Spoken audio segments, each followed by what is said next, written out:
ഒട്ടുമിക്ക സ്ത്രീകളും പൊട്ടിത്തെറിച്ച് ഹസ്ബൻഡിനോട് പറയുന്ന കാര്യമാണ്, നിങ്ങൾ എന്നെ ഇതുവരെ മനസ്സിലാക്കിയിട്ടില്ല എന്നുള്ളത്. പക്ഷെ അത് പറയുമ്പോൾ പോലും ഹസ്ബൻഡിന് മനസ്സിലാവുന്നില്ല ഞാൻ എന്താണ് മനസ്സിലാക്കാത്തത് എന്ന്. കാരണം സ്ത്രീകൾ എപ്പോഴും ആഗ്രഹിക്കുന്നത് അവർ പറയാതെ ഹസ്ബൻഡ് അവരെ മനസ്സിലാക്കണം, അവർക്കുള്ള കാര്യങ്ങൾ ചെയ്തു കൊടുക്കണം എന്നുള്ളതാണ്. ഒരു പരിധി വരെയൊക്കെ അങ്ങനെ ശ്രമിക്കും, അയാൾ ഇന്ന് ചെയ്യും നാളെ ചെയ്യും എന്ന് വിചാരിച്ചിട്ട്. എന്നിട്ട് ലാസ്റ്റ് ഒരു പൊട്ടിത്തെറിയാണ്, നിങ്ങൾക്ക് എന്തൊക്കെ ചെയ്തിട്ടും കാര്യമില്ല അങ്ങനെയല്ല എന്നൊക്കെ പറഞ്ഞിട്ട് കുറേ ആളുടെ കുറ്റം പറഞ്ഞിട്ട് അങ്ങ് നിർത്തും. പക്ഷെ അപ്പോഴും ഹസ്ബൻഡിന് മനസ്സിലാവും ഇതെന്താ ഇവിടെ സംഭവിച്ചത്, എന്തിനാണ് ഇപ്പോൾ ഇത് പൊട്ടിത്തെറി ഉണ്ടായെന്ന് പോലും മനസ്സിലാവുന്നില്ല.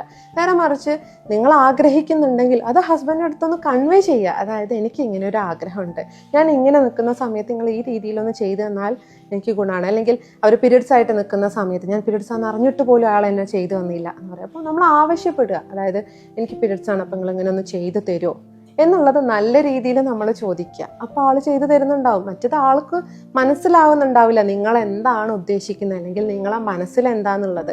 കാരണം അവർക്കത് വായിച്ചെടുക്കാനുള്ള ഒരു കഴിവൊന്നുമില്ല. അപ്പം അതുകൊണ്ട് തന്നെ അവർ മനസ്സിലാക്കുന്നുള്ള പ്രതീക്ഷ വിട്ടിട്ട് നമ്മൾ കമ്മ്യൂണിക്കേറ്റ് ചെയ്യാൻ സാധിച്ചു കഴിഞ്ഞാൽ അവിടെയുള്ള ഒട്ടുമിക്ക പ്രശ്നങ്ങളും തീരും. അതായത് എന്തെങ്കിലും ഒരു ആവശ്യമുണ്ട് എന്നുണ്ടെങ്കിൽ അത് പറയുക, പറഞ്ഞിട്ടും ആൾ ചെയ്ത് തന്നില്ലെങ്കിലാണ് അതൊരു പ്രശ്നമായി മാറേണ്ടതുള്ളൂ. പക്ഷെ ആ കൺസിഡറേഷൻ നിങ്ങൾക്ക് കിട്ടണമെന്നുണ്ടെങ്കിൽ നിങ്ങൾ ചോദിച്ചു വാങ്ങുക. ചിലപ്പോൾ ഒരു സ്ത്രീയെ മനസ്സിലാക്കാൻ കഴിഞ്ഞെന്ന് വരും, പക്ഷെ ഒരു പുരുഷന് ഒരിക്കലും ചിലപ്പോൾ ഒരു സ്ത്രീയുടെ മനസ്സങ്ങനെ മനസ്സിലാക്കിയെടുക്കാൻ പറ്റില്ല. കാരണം അവർ അത്രയും ഇമോഷണലി ചിന്തിക്കുന്നവരല്ല എന്നുള്ളതുകൊണ്ട്. പിന്നെ സ്ത്രീകൾ ഇമോഷണലി ചിന്തിക്കുന്നവരോണ്ടാണ് വേറൊരു സ്ത്രീയുടെ മനസ്സ് മനസ്സിലാക്കാൻ പറ്റുന്നത്. പക്ഷെ ഇമോഷണലി അത്ര ചിന്തിക്കാത്ത പുരുഷന്മാരുടെ അടുത്ത് നമ്മൾ ഇമോഷണലി സംസാരിക്കണം, അപ്പോഴാണ് അവർക്ക് കിട്ടുക.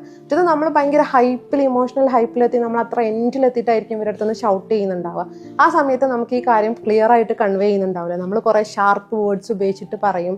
അപ്പോൾ ആ വേർഡ് ഉപയോഗിച്ചല്ലോ, അല്ലെങ്കിൽ ആ ആൾ എൻ്റെ അടുത്ത് ഈ രീതിയിൽ സംസാരിച്ചല്ലോ എന്നുള്ള ഒരു ഇതാണ് മറ്റേ ആളെ കൺവേ ചെയ്യില്ല. അല്ലെങ്കിൽ എന്താണ് ഇവിടെ പറയുന്ന ടോപ്പിക് എന്നുള്ളത് ആൾക്ക് കിട്ടുന്നുണ്ടാവില്ല. അപ്പം എന്ത് കാര്യമായാലും ഈ രീതിയിലൊന്ന് സമാധാനത്തോടെ ഇരുന്ന് പറഞ്ഞ് മനസ്സിലാക്കാൻ വേണ്ടിയിട്ട് ശ്രമിക്കുക. എന്നിട്ട് കിട്ടിയില്ലെങ്കിൽ പരാതി പറയാം.